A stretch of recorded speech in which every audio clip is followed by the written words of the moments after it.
bigger further on. Really, to be a good bioweapon, it's got to be airborne.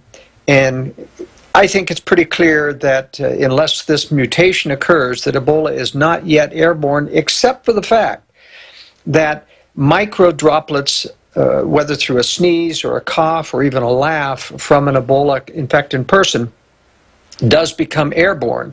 It isn't to the same extent that other viruses like the flu are, where merely breathing around and it lingers in the air can infect somebody. But still, it's clear that this is contaminating other people who have not had real direct contact. But it is more difficult in the sense that so far the 48 people that they've been monitoring in Dallas don't have the signs of Ebola yet. The deputy sheriff that thought he had Ebola turned out to be the flu. He has not been contaminated, but several others are who, as you have pointed out, were in full protective suits. To me, this indicates that this is, of course, extremely dangerous once it gets inside of you. I'm not sure that all of their medical protocols are really all that effective. They talked about the Dallas hospital putting him on kidney dialysis and ventilation. But, you know, there are other treatments in the alternative field that are so much more effective than those. One of those is where you have an external body purifier, you know, almost like a heart-lung machine. Basically, you take the blood out of the body, put it through an ultraviolet light in a machine, and then they put it right back into the body. And that's what all the rich people do, just as a regular monthly treatment. And it really works. You know, I had a daughter with MSRA, a real tough staph infection, and she took a couple of these treatments, and it cleared her right up when nothing in antibiotics in the typical medical establishment would do it. So what I'm worried about ultimately is that they are going to use this Ebola scare right now to justify some mandatory or preparatory for mandatory vaccines. And as you know, when you start doing vaccines in a mass-produced way, you get lots of infections, lots of side effects, and it's very difficult to maintain a purity when you're developing a vaccine in a mass thing. I think that for the elite, they probably have some very carefully sterilized vaccines that they can take with some safety. Well, just to back you up, it came out during the H1N1 that the German elite and even the top brass, as well as the British and the Chinese, had, quote, a clean vaccine made in limited lots for them.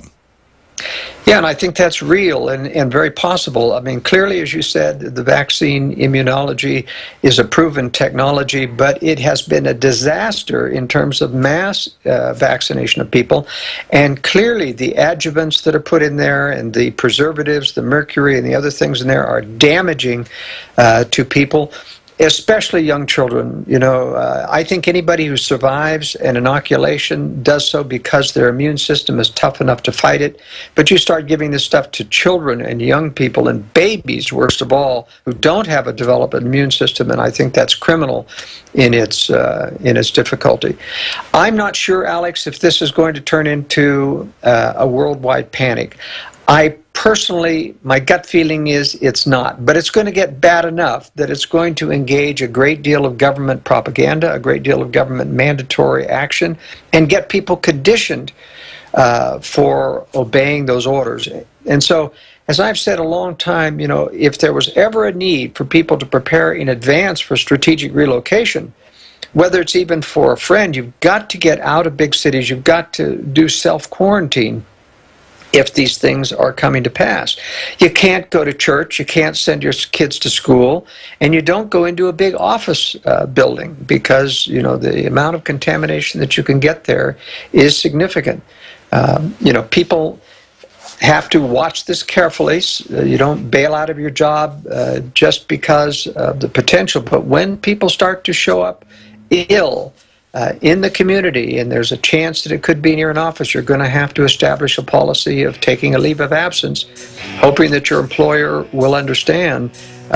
But you've got to get rural, and very rural. That's right. Joel Skousen, stay there. I want, because you're one of the leading experts in the world on this, even the other experts we have on to say that. And, of course, you have your Marine Corps training and the rest of it. I want to get your view on how this collapse would work, what a real airborne Ebola outbreak would look like, and the type of disruption it would cause. Stay with us. My Magic Mud is a tooth whitening powder that removes plaque and detoxifies your mouth. It's safe for your enamel, giving you a beautiful polish and a dentist-like clean after every use. My Magic Mud is also the perfect remedy for pain caused by sensitivity. It strengthens your teeth and gums for a strong, healthy smile. The ingredients are 100% natural and it's safe for children. Simply brush with My Magic Mud right before bedtime for a cleaning you can count on. Visit mymagicmud.com.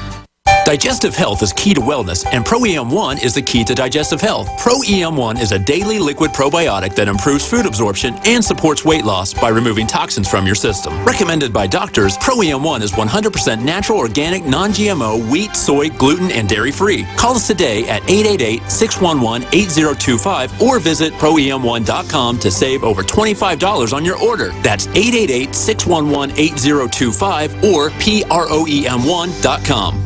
What good is a Big Berkey water filter? We get that question a lot here at BigBerkeyWaterFilters.com. And in a word, the answer is protection. Protection from water main breaks, E. coli contamination, environmental chemical spills, pesticide runoff, chlorine taste and smell, and all forms of fluoride. Plus, Big Berkey water filters are the original gravity water filter system and most trusted on the market for a reason. Tested by multiple independent NSF EPA certified labs, they are the gold standard in water purification. At only 1.7 cents a gallon, a single set of filters can last for 5 to 10 years. That means big savings. Big Berkey, the one that's powerful enough to purify stagnant pond water. Get a Big Berkey today at BigBerkeyWaterFilters.com. GCN listeners receive 5% off all ceramic filter systems. Visit our website or call 1-877-99-BERKEY. That's 877-99-BERKEY. Big Berkey Water Filters, for the love of clean water.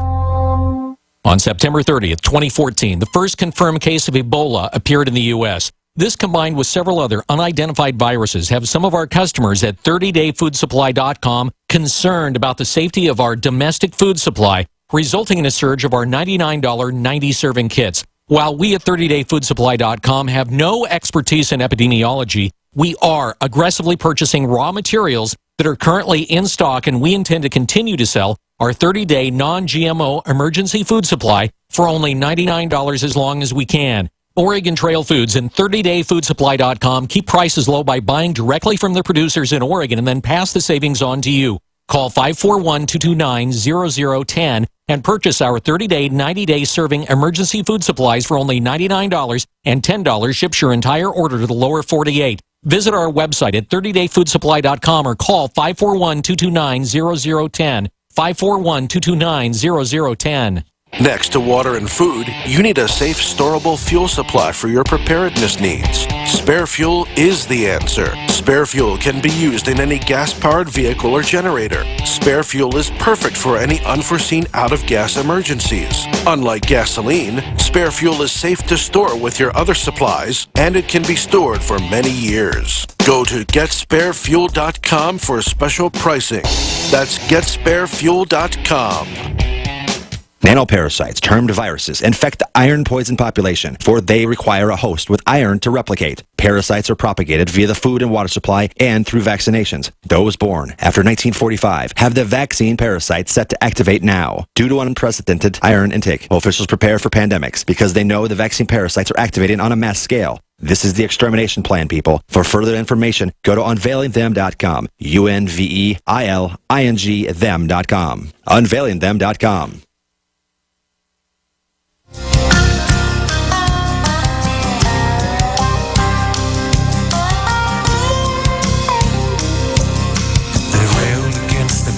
You're listening to The Alex Jones Show. I'm Alex Jones, and this is the Info War. Short segment, long segment coming up, where we'll get into a lot of issues with Joel Skousen. But, Joel, I forgot to ask one question before we get into what a real mutated Ebola, let's just say it happens naturally, would look like, and how the powers that be would try to respond to that. We know they've been testing it for 30 years, manipulating it, trying to create cures for themselves. We know a lot of cures get warehoused. We know that they create a lot of secret vaccines for themselves. Again, that was in the news 5-6 years ago with the H1N1, that the headline, if you type it into Google, was something like, German elite or top government officials in Germany have clean vaccine and that they have their own little special vaccines. So we know that goes on. But why would the CDC bring people in that have Ebola for the first time ever and then put them in regular hospitals? Why would they send this guy's kids to school for a few days? Why would they not clean out the ambulance? Why would they not follow the containment that is already federal law and federal policy? Why would they ignore the default? Well, it's a tough question. I do think there's a great deal of inertia in the medical establishment. Everybody thinks they have protocols at Dallas for these types of things. They aren't as strict as the CDC protocols or at Emory Hospital, for example, one of the top in the nation. But a lot of these things happen, and people are scrambling. I mean, for example, the first hospital that Duncan showed up at, and his symptoms weren't high enough. You know, I think Duncan came into the country absolutely knowing he had Ebola. He quit his job without telling anybody he was leaving. That indicated that there was some ulterior motive there in getting to the United States. I think he checks himself into the hospital there, and his symptoms weren't developed enough to get a conclusive diagnosis, even though he was eager to tell them that I'd come from Liberia. Should have been a warning signal. But I think we're dealing with people who haven't got into this. They've been given some general instructions if there's a pandemic, but when it comes right down to it and you're facing with something, there's a little bit of denial. People aren't up to speed. It takes one of these big mistakes in order to get people on notice. So it's more of the learned helplessness that the system has engineered into Americans to be totally unself-sufficient, totally spectator-based, that people are just blindsided? And totally dependent and trusting on the medical establishment. That is the biggest mistake people can make, is to trust the medical establishment that they know what they're doing. They have a built-in hostility towards natural cures, and while I'm the first to admit that these things are really tough bugs, and that I'm not saying that a natural cure, once you get fully developed Ebola, is going to save you, but it certainly will help make your immune system stronger if you prepare. And there's lots of information on the internet. Here's an issue that we need to really discuss, though, Alex. It's about the mutated forms that happen. It's very difficult to experimentally change Ebola into something that's bioweaponized, except by introducing it to massive populations and letting each of those unique immune systems deal with the virus and wait till the virus mutates itself. And that may be one of the prime things that's happened here, is trying to get a mutated form by allowing this to spread widely among the population. Exactly. That's what a lot of experts are saying, is that, oh no, what if bad actors or terrorists get a hold of any of these people and get a mutated virus? Well, the CDC and the UN are in there with tens of thousands of patients getting blood samples, and you know those are being sent off to the bioweapons labs.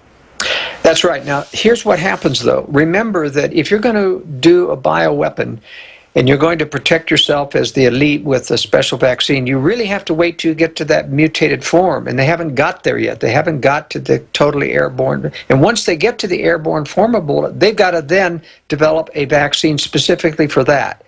So you see, if you're going to put something out now and you're going to expect it to mutate to be a more bioweapon effective thing, this isn't the time to do it. I think that's why I'm saying I'm not very confident this is going to turn into the worldwide pandemic, because it is so far very difficult to transmit. Well, Joel, I agree with you, because I've just studied the modus operandi of the scientific technocracy. That's my word for them. I want to get your word for them. Is they do test things incrementally and then build up. Like their false flags get bigger and more complex each time.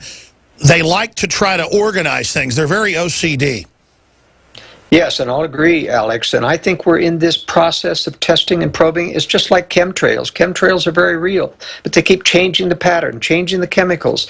They're trying to do something and not necessarily succeeding. That's why they gave up on HARP. It wasn't interacting and augmenting the effect as previously desired. That doesn't mean they're going to stop chemtrailing, and it doesn't mean they're going to stop experimenting with bioweapons. But as I say, this is a progressive threat to us that won't happen until they're fully protected. All right, worldaffairsbrief.com. Get the book and film at Infowars.com. We'll be back with what would happen during a real outbreak. The Empire's on the run. Stay with us.